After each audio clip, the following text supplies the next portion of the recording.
Hello, everyone. Happy New Year. I am so glad to have you back for the daily transmission in 2026, day one. Here we go. Today is titled Resentment is Self-Abandonment.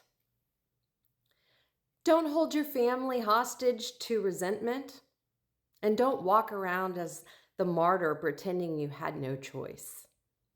If you feel resentful, abandoned, or taken from, pause.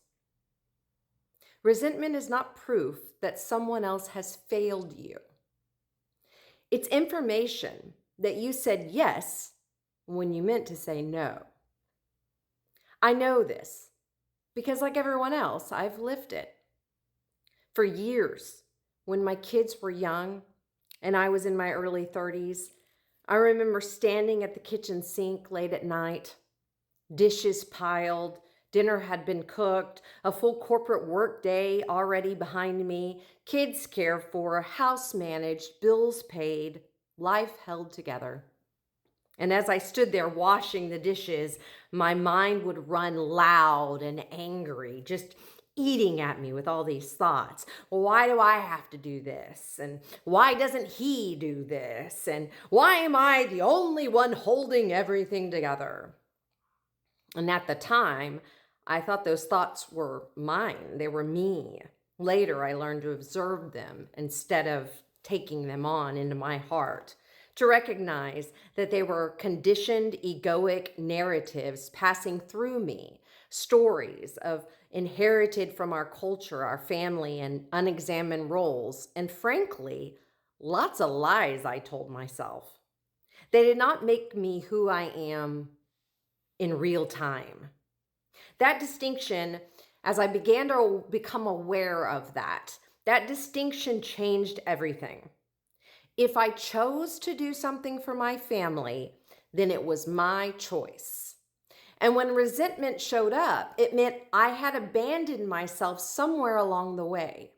Over the years, this pattern followed me around for me to learn from. It appeared everywhere. In building a nonprofit without boundaries, in energy leaks disguised as service, in relationships with partners who couldn't say no, made promises they couldn't keep, and or wouldn't listen when the concerns were named, and in fact, lied to everyone instead of simply saying no. In inherited family wounds around duty, obligation, and overfunctioning. Here's the truth most people avoid. Resentment says, I am abandoning myself to meet your needs. Resentment isn't caused by being asked. It's caused by agreeing when what you mean to say is no. And on the flip side, when someone in your family is holding resentment over things they said yes to you for you, speak up, name it. Say, this was your choice. Do you actually want to do this for your family or for your loved ones or not? Because no one owes you anything. And you don't owe anybody anything either. You do things for your family and the people you love because it feels good to give. Because you want to. Not because you're keeping score. Not because you're afraid of disappointing people. And not because you don't know how to stop. And not because you're afraid of being a failure. Clear boundaries sound like this. This is what I want. This is what I don't want. This is what I'm willing to do. And this is what I'm not willing to do. Yes, there are things in life that must be done whether we like them or not. But most of what exhausts us, most of what we believe we're required to do for our parents, our partners, and even our children is largely made up. Healthy relationships work best when people do what they are suited for, what they don't mind doing, what they genuinely enjoy contributing. And when resentment shows up around tasks no one wants to do, that isn't a failure. That's a signal. Sometimes the answer is to stop doing the thing.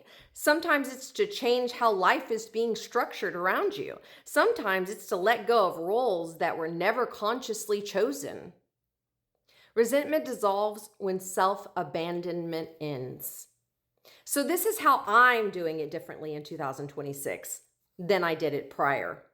Not from guilt or self-correction, but from simple awareness, observation.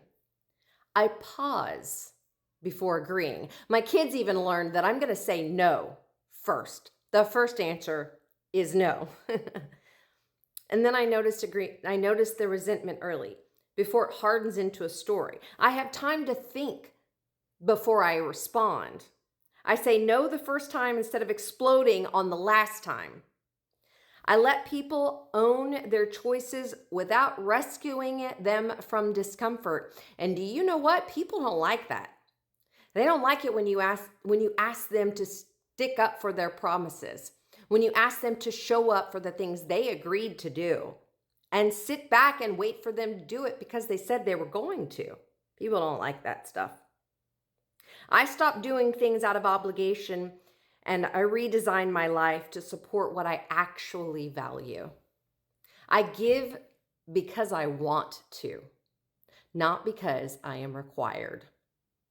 This isn't the withdrawal of love. It's clarity, it's honesty, and it's self-respect. And that's what I'm carrying forward into 2026. Thank you so much for joining me. I hope you have the best day ever. I hope you have the best year ever. And I hope that you get all the happiest blessings for you and yours. Have a wonderful day, and I'll see you later. Bye, friends.